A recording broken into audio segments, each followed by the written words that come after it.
And here we are once again, another edition of the Duval Dive. I am Kyle Nash, the steer of the game of Jaguar Report. And of course, to your right and on my screen, you like that music that much, Travis? You still jamming? Hold on.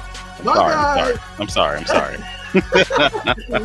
My guy, Travis Holmes of Big Cat Country. See, that's called production talent there. If you can find a way to make a mistake, but then blame your co-host so he can keep dancing, everybody wins. What's going on, Travis Holmes? Man, I'm doing good, relatively speaking, man. My quarterback didn't have to have his leg amputated. I'm doing well. I mean, I suppose we'll get that out of the way, right? Like, I know, listen, I'm taking nothing from Jake Browning coming in lieu of Joey and delivering an excellent game. People were like, if Joe Burrow was playing, the Jaguars would have been flat and worse. I'm not so sure about that. I don't know how you can do much better than the stat line that he put up. Just in light of that, there's one kid only kicks so much rear at one particular moment. There's a capacity issue there. We're definitely going to talk about some of the defensive struggles the Jaguars had in that game and how they can improve it and hope to capitalize in the Cleveland game. But the thing I want to get out of the way was the absolute mash unit of injuries. Again, taking nothing away from what the Bengals did, but obviously the one jumping off the page is Trevor Lawrence going down late in the game with what appears to be a high ankle sprain. As Travis alluded, the amputees were not added to the list here by Trevor Lawrence, so that's a good thing. Walker Little, Andre Cisco, Christian Kirk, who I'm fairly certain will be missing time. I shouldn't say fairly certain. I know he will be missing time against Cleveland, just like Walker Little. And I didn't mention Trey Herndon yet. That's the one I'm missing. Yeah. The status of all these players yet to be seen exactly. I think we have a good idea and concept that we don't know about Trevor. I'll put it that way. Like the last time he had a high ankle sprain, Travis was also a short week, and he started against the Saints in a game that it could be argued the Jags should have lost, but also led the team in rushing. So I don't know what we're doing there. That being said, he also had Walker Little for that game. We'll get in more to where you think he's going to start that in Cleveland next week coming up here. But there were a lot of things going on with the defensive struggles. Travis, I can make the argument that this defensive outing in particular was worse than even that with the Texans. I'll let you make that decision as we go along. But we were talking leading up to the show, and you brought up something very interesting in my mind that may have contributed of it on the production side. If you were watching Monday Night Football on TV, the first Monday Night Football game involving the Duval Devout in almost 12 years, Travis. 11 years, 364 days to be precise. So, yeah, that's some crazy stuff there. Every other team has had at least 8 appearances on Monday Night Football. The other 31 teams had at least 8 appearances. But the Jags, up until now, and there was celebration and joy until there wasn't, and we saw this worst-case scenario in Cincy. I mean, I don't know what more I can add to that, right? No, I mean, you pretty much wrapped it up pretty well. A boatload of injuries, a rough game to watch defensively. Offensively, actually a very good game, in spite of, if you want to just take away that whole your quarterback got injured late in the game thing, and, potentially, losing your most reliable wide receiver earlier in the game. It was, in spite of that, it was still a very, very successful game offensively, which has been the opposite of what we said all year. So that's just the worst time for us to see that. But yeah, to your point, it's probably the worst game we've seen defensively since the first Houston game. And honestly, I think the first, no, actually, you know what? I'd probably say the first Houston game was worse only because we had most players playing. In this situation, at least there was the argument that, hey, you were missing a few guys at points.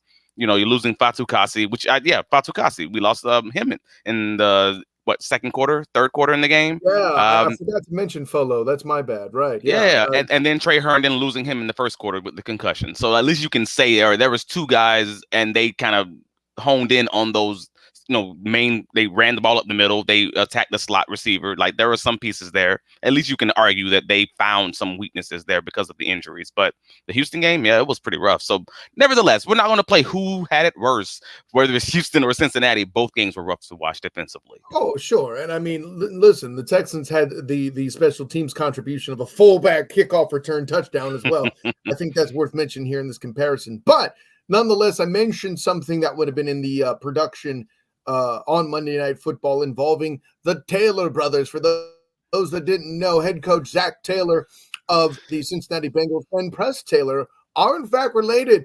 And Travis is a very interesting concept that they might have been talking a little bit at the Thanksgiving dinner table, maybe, or something like that. I don't know. What do you think, Travis? Hey man, I have a big brother. I have little cousins, and I know anytime we're playing basketball, anytime we're playing football in the yard, anytime we're doing any of these things, there are certain things I'm just not going to let happen. I am not going to lose against my little cousin. I am not, and one day when my kid's big enough, I refuse. I don't care if I have an amputated leg, arm, finger, whatever. I am not going to lose to my son. And this is one of those situations where you just knew it. You knew Zach Taylor watched that Buffalo Bills game from week 5 and walked away from that game saying that Jaguars didn't win that game. I believe Buffalo lost it. And the reason I say that is because this is one of the few teams that we saw run a significant amount of 12 personnel, one running back, 2 tight end situations, and ever so often 3 tight end situations, but they just didn't run the ball. Buffalo didn't. They ran like 7 rushes between their starting and their backup running back. And that was something that many fans thought killed the Buffalo Bills and probably started that whole conversation of firing their offensive coordinator. The reason I say this is because all of a sudden, we see Cincinnati do something that they hadn't done much of. They ran a significant amount of 12 personnel and even some 13, I can't even say 13 personnel, some 3 tight end situations with no running back on the field. And I thought that was really interesting. And I'm like, okay. And they were successfully able to run the ball and even pass the ball out of those situations. And the Jaguars had many communication issues that because of scheme, and they had some communication issues that were also because of the players that they lost off the field. And you could easily see it on the tape. So that's kind of what I wanted to point for at. those of us who, right. For those of us who don't know any better, I would have just dismissed it as, well, hey, you're running it a lot because you have not Joey Burr in the backfield, a.k.a. Jake Browning. By the way, his Washington team going to be in the CFP. So that I'm sure he had fun watching that early in the week too. But I say all the above to say this. Travis said a lot, but let's do a little bit of show, don't tell. Tell the people what you got here on screen. So now we have another 2 tight end situation where they're early in the game. They're establishing the run. And again, this is a first down play. This is another explosive run where the linebackers are out of position because we have 2 to the left and 1 to the right. And now we have another 2 tight end set when they're tight to the line of scrimmage. Tyson Campbell is even trying to get into the run game instead of being in the deep third as he's supposed to be. And it's an explosive passing play. And again, 2 tight ends. This is the same one. Tyson Campbell has a deep third, but for whatever reason, he's up to the line of scrimmage thinking that the tight end's going to block. And this is over and over. You kept seeing, I left off 4 or 5 different plays and with this happening over and over, and we just weren't able to stop it. And again, another explosive play. This is in the second half of the game, and this 2 tight end set because our linebackers are either one step to the left or they're getting our secondary involved in the run game, and we're just unable to make those tackles. We're missing tackles. This is something that Mike Caldwell said in his press conference on Thursday. I wrote up about it on BigCatCountry.com. Yes. And he said it was a lot of missed tackles, but some of it was schematic. And that was what it was. They were trying to make sure to get our DBs in the run game because they know that often at the first and second down scenarios, we're going to play a little bit of cover 3 where the DBs shouldn't be involved. But if the tight end cracks, it almost forces them to get involved in that situation. So it's something that all teams can't do. You have to have the right personnel to do it. Cincinnati is just one of those teams, maybe even Buffalo, maybe even Philadelphia, but there are limited teams who can do it. And unfortunately, we ran into a buzzsaw when they were on, and they just happened to have the right guys to do it. Yeah, and I mean, credit to Jake Browning, too, for being able to institute it as well. But like to your point, there may be a blueprint there, and I think we alluded to this in other games. There may be a blueprint there, but you don't always have the pieces to erect the tower. I can make an argument that Atlanta has the receiver core and tight end to do this. Like I feel Right. like they have the similar personnel. But we were talking about this going into the show. Desmond Ridder ain't the guy to distribute the ball. I guess what Bingo. we just said is Jake Browning is better than Desmond Ridder. Okay, I can sign off on that. Well, we You know, talked about that after the Atlanta game when we had the Duval dive, post game recap, and we talked about the fact that they had opportunities, and even in the Atlanta game, where they had guys running open, and Ritter just couldn't get them the ball. So, to your point, they have having the blueprint doesn't mean you have the guys, and that's an unfortunate situation for the Jaguars defense, where I don't believe that this issue is going to present itself every week. This is not something that I think we're even going to see in this Cleveland game, because again, they don't have the personnel to do it. But it's to be known that the blueprint is out there, and there are some things that the Jaguars defense will struggle with unless they can figure it out. Yeah, no, I'm with all of that there too. But there's some other self-inflicted wounds. You mentioned this whole brotherly connection and the ability to adjust to not having your starting quarterback and running the ball more. You mentioned the Jaguars defense was out of sorts. There were other ways too. I kind of felt like they were out of sorts based on what Josh Allen said in the locker room after the game. He had mentioned that we didn't know we weren't lining up right, we weren't able to get it together. Let me throw this video up so you can point out where there were communication issues in the Jags defense. So right now we have an overload set. Again, one of those two tight end situations where we have nearly everyone to the left side of the line. And the problem with that is they end up running a counter to the backside. And it's just one of those explosive plays where the defense is talking to each other. Look at on this play, you have Andre Cisco talking to the linebackers, trying to get them lined up. No one's over the third receiver. And all of a sudden you leave Tyson Campbell on an island against Jamar Chase, and we have an explosive touchdown. All because they're just having communication issues trying to get the right guys lined up. And it's not just the D-line. It's not just the secondary. It's everyone. On this third down play, we have Rayshawn Jenkins talking to the linebackers, and he's out of position. And now they have a first and goal on the goal line. And this has just happened over and over again. We talked about this before the broadcast. I left off at least 5 to 7 more plays in which there's just communication issues where you have a linebacker out of position because he's moving the defensive tackle over or trying to, and they're not listening because they can't hear.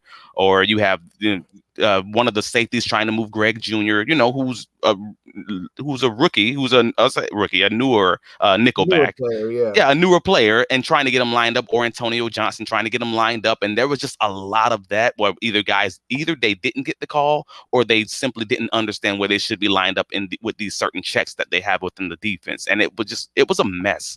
And many people have talked about it. Doug Peterson talked about the crowd noise and such. And Mike Caldwell also talked about the crowd noise and how they have to be better. But it was bad. It's a hell of a note when you're talking about the other team's crowd noise in your house. I mean, that's an interesting situation too there too. But and listen, I'll say this as well. No disrespect to Dewey Wingard, but when he's on the field, you already know that there's injury issues, and so that only further complicates or rather drives up the percentage of mistake possibility, right? With when you're lining up against formations you don't typically see that are specifically designed to attack your weaknesses. And I think that's what we saw here. It was one wonders if Folo's still in the game if they run it as profusely, because I feel like they had a lot of negative plays early on. True. But I'm with you. They probably still have the Bengals probably still have production. And at the end of the day, if you're screaming at your TV wondering, why do you leave Jamar Chase open? He's good at football. Well, that's because Dre Cisco was busy aligning everybody else. I get it. Well, it's curious, though, because a lot of their explosive run plays actually happened on first down. And I think that they saw something. They saw likely the fact that the Jaguars like to run a lot of cover 2 or cover 2 looks, basically two deep safety looks on first down. So, and interestingly, because we'll show one safety high or one safety low to the box, and he'll immediately bail at the snap. And unfortunately, they got us with a few of those explosive plays on first downs. And it's like, all right, what did they see in their film review to let them know that this was going to work? Well, I don't watch film like you, but I would already be worried about that going in, right? How many times have we talked about this team being designed to stop the run first? So on first down, they're going to pivot to the pass more and rely on their natural talents up front to slow the run effort on a first down. That makes sense that they would attempt to do that. Again, take their strength away from them, or Right. exploit their weaknesses. They try to recover from it. There's a lot of Sun Tzu in there, right? Show your strength as a weakness and vice versa. Okay, you're so good at stopping me on the run, but I know you're compensating for the pass. I'm gonna dare you to stop me. And then once Folo was off the field, it only got that much more difficult. Yeah. And I mean, this is me throwing respect at Foloransu Fatukasi, because not only is his name super fun to say, and I like to be cocky about the fact that I can say and spell it without difficulty due to my practice. He also has to be an excellent player. It's up there with right. Follow, right? There's we've seen that, Jag fans. We've seen that since last season. We've talked about it, and then you can say, hey, the Jaguars are going to have a bad run game when he's not in the lineup, and they're going to have a good run game when he is in the lineup. I mean, that's going back to the Philadelphia game in 2022. Like, we've been able to see that trend going on. If he's in the lineup, hey, they're going to do well. If he's out of the lineup, there may be a problem depending on how good the other team can run the ball. And so that it kind of went right hand in hand. He missed the half of a game, and they struggled running the ball this week. Well, and you've cited several times how Buffalo didn't run the ball very much. I would imagine that Folo had a little something to do with that. Let's throw that out there, Also true. I mean, listen, if we were here on the Bengals Bash or whatever their version of this podcast is, one would say that we had a very interesting sample from the tight ends. Oh, Lord. You and these dad jokes, bro. You just mad because it was a Bengals joke. I don't blame you for it. Anyway. That's fair. Man, listen. Yeah, with all that in mind, making the Bengals joke, let's keep it in the AFC North with teams that wear orange helmets. I said it. They're allegedly the Browns, but them helmets are orange. All right? Don't front on me. Stick with the Bulldog, Cleveland. That's a better logo. Anyways, I said my piece. I said what I said. We can move on. Listen, for my money, this game would have been very winnable. However, there are two missing elements that scare me as an analyst, and I haven't really come to grips on how I'm going to analyze it. I can't promise that my prediction on the Jaguar report will match what I say on this podcast when we do give a score, because something might change my mind. Maybe Travis will have something in an injury report on BigCatCountry.com. That will change my mind. I don't know.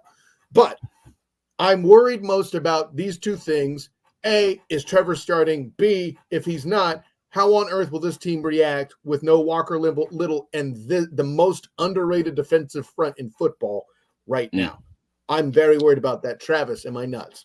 No, not at all. I mean, I'd be worried about that. The second piece, the Walker Little piece, whether or not Trevor does or didn't play. That was always going to be the point of this game, was how well was the offensive line going to match up against that Cleveland defensive front, and now it being a hobbled line. Mobility is an option. Granted, less so. See, there's so many caveats here, man. So many moving pieces to can you even score points, because these two guys who drastically impact how your offense might play. Yeah, that's a fair point. So there's a possibility that the Jaguars could end up having a starting O-line that has Blake Hance as your starting left tackle with Ezra Cleveland at left guard, or thank goodness they got Ezra Cleveland. Dang it. Right. Or even having Ezra Cleveland at left tackle and Tyler Shatley at left guard, because we know Ezra Cleveland was practicing with the tackles yesterday with the guards on a different part of the field while the media was present at practice. So there are a few possibilities as far as how the O-line would work, but there's also the possibility that Mr. Trevor Lawrence might actually play, which is, just wild in and of itself. The fact that he was at practice throwing, if you're a Jag fan and you're on any of the socials, you've probably seen the videos of him, moving around pretty normal looking, honestly, making right passes. Next to the morons that were like, the Jags don't have a card. Really? Shouts to my guys Silu and Colin Cowherd. Y'all fools serious? Listen, I know they had the rat thing going on. That's one thing. But really, with the no card, is this what we're doing? Boy, that was dumb. Yes, it was so dumb. Lawrence. Listen, I'm not even a Jags fan.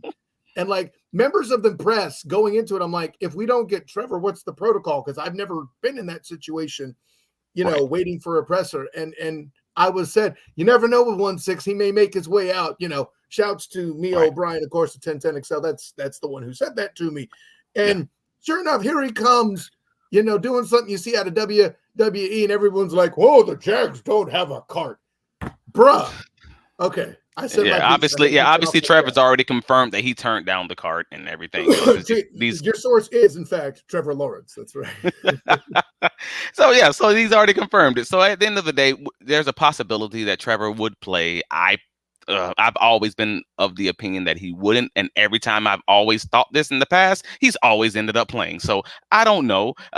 It's honestly a coin flip on something that normally wouldn't be a coin flip. A high ankle sprain for most players, the week on a On a short short week. week.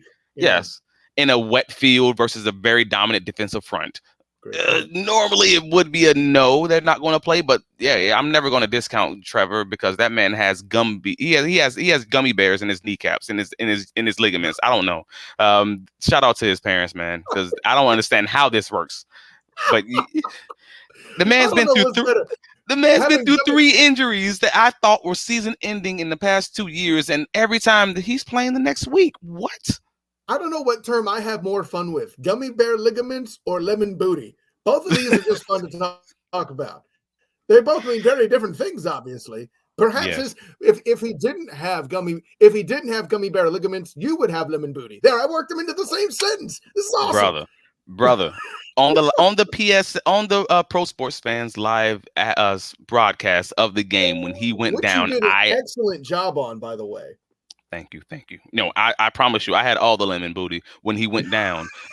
Because I mean, you can see my live reaction, and I was not expecting that, obviously, in the Monday night game, and just. All right, let me breathe. All right, give it a second. Oh my. All right, just don't cry, Travis. Just don't cry. Like it was, boy, that's a rough thing to have to go down on live TV. But knowing that he's back, knowing that he's good, seeing him throwing the helmet and everything else is just, that was a mess. That's what made me know that's what convinced me he'd be missing this week. But let me throw this conspiracy at you here before we go to predictions. Yes, sir. For my money, whether Trevor can go or not, I don't think he should, and let me tell you why. If they lose 2 in a row and Houston catches back up and they're tied, they still got the tie break, right? The best at this point Houston can do, I believe, is 4-2 in the division, right? Okay. The Jags, the same applies, but they also have the 2-game sweep tiebreak over the Texans head-to-head, right? Okay. I think giving Trevor one more week of rest and not facing this defensive front that is the Cleveland Browns with a weakened offensive front that is the mess we just described is a long-term better move, because I would imagine then you have a chance of getting both Walker Little and Christian Kirk back for one. Then Trevor has a little bit more time to heal up. That's something that's, obviously falling into the good things category. So but there's a pro and a con on that. Honestly, there's a pro and a con on this, because if you're talking about winning the AFC South, is one conversation. If you're talking about just making the playoffs, I mean, the Jaguars, if they win just two of the next 5 games. No, I'm talking about them being ready to face the Ravens on December 17th. Oh, okay. So we're specifically talking about the Ravens, and in my head, I didn't care if it was the Ravens or the Browns. My thought process walking in it is, which of those games do you have a better chance of winning? Like full strength, not full strength, like whatever that works out to be. But which of those games do you have a better chance winning? The Browns with the backup quarterback, or the Ravens full strength with you maybe having a, let's say, 80-90% quarterback and potentially having Walker Little back? And that's when this gets a little messy. Yeah. But what I hear you telling me is you're confident in Parker Washington filling that role, so maybe you go with Trevor in Cleveland. That's an interesting concept. And then use the same game plan you used against the New Orleans Saints. Make sure he doesn't take any hits by getting the ball out in less than 2.5 seconds, no matter what. You mean the one where he led in rushing? That's also fair. Forgot about that. I don't know how you do, homie. This freaking guy. Anyways, it's a very interesting thing to discuss. That's why I wanted to pose the question. But speaking of interesting things to discuss, Travis, tell us your thoughts on the game and what's going to happen. Okay, so after everything's said and done, after seeing the man out on the field, running around, throwing the ball, catching, having Parker Washington catch, deep passes and everything else, I still think anybody in that front office should be fired if Trevor Lawrence takes the field. Like, that's just my thought process on this. That'd be wild. And because if he takes the field and takes an unnecessary hit, or even gets hurt or anything like Gets hurt that, there's worse. no way that everyone's not looking at this front office like, how do you have a job? Like, and that's the piece that I'm not saying.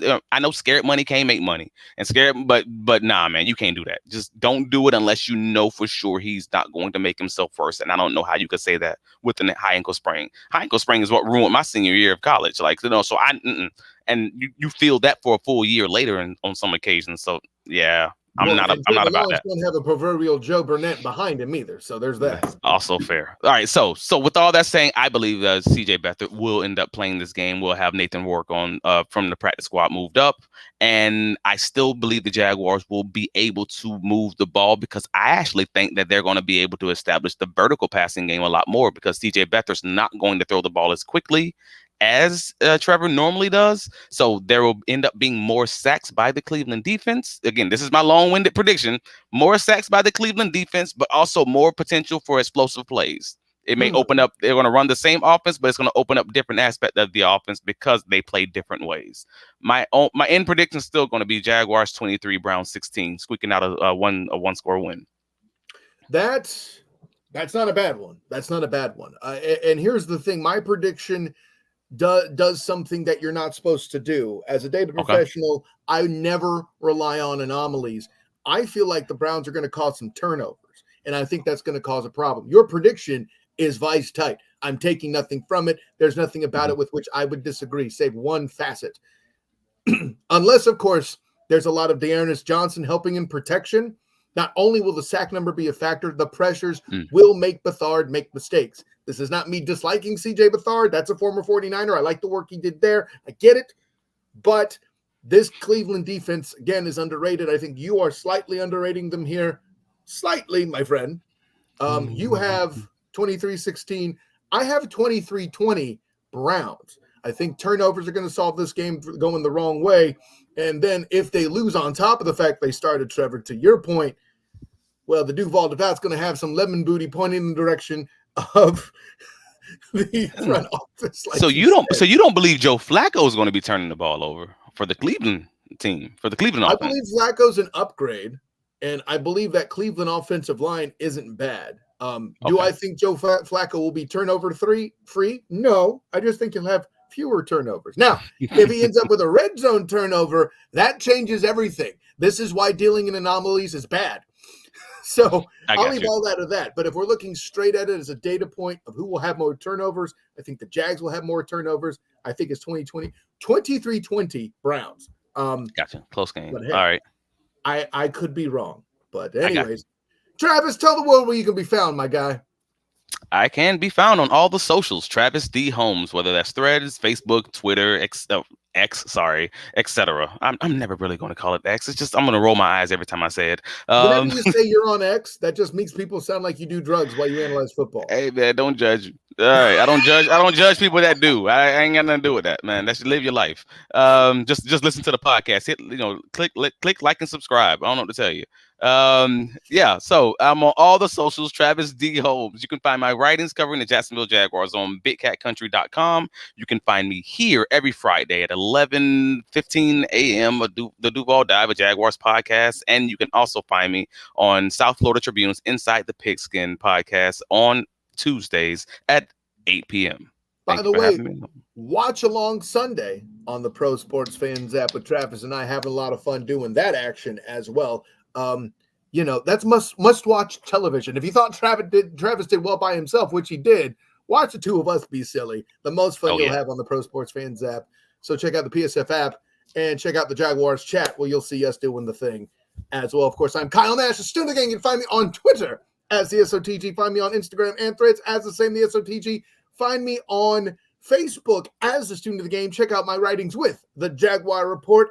Any of the stuff I do post-game and home games is on the 3-Point Conversion YouTube channel, where you'll also find this show and the Student of the Game podcast on their iHeart Radio channel as well. That's right, the 3-Point Conversion. Also, my work with the Orlando Magic through A7BN Sports. That's a fun time all the way around. And of course, I mentioned the Student of the Game podcast. Check that out Wednesday nights at 8:40 Eastern, through my Facebook page, through Sertoba Media's YouTube channel, through the Huddle Up Podcast YouTube channel, through the SOTG Twitch. That's right. I'm in my 40s. I got a Twitch account. What's up? Or any of those as well. Also, any of the pods. Also on oldschool101.com between 12 and 2 on Sunday to lead you in to football action for the NFL. So, for my guy, Travis Holmes of Big Cat Country, I am Kyle Nash, the student of the game of the Jaguar Report. Until next time, class dismissed.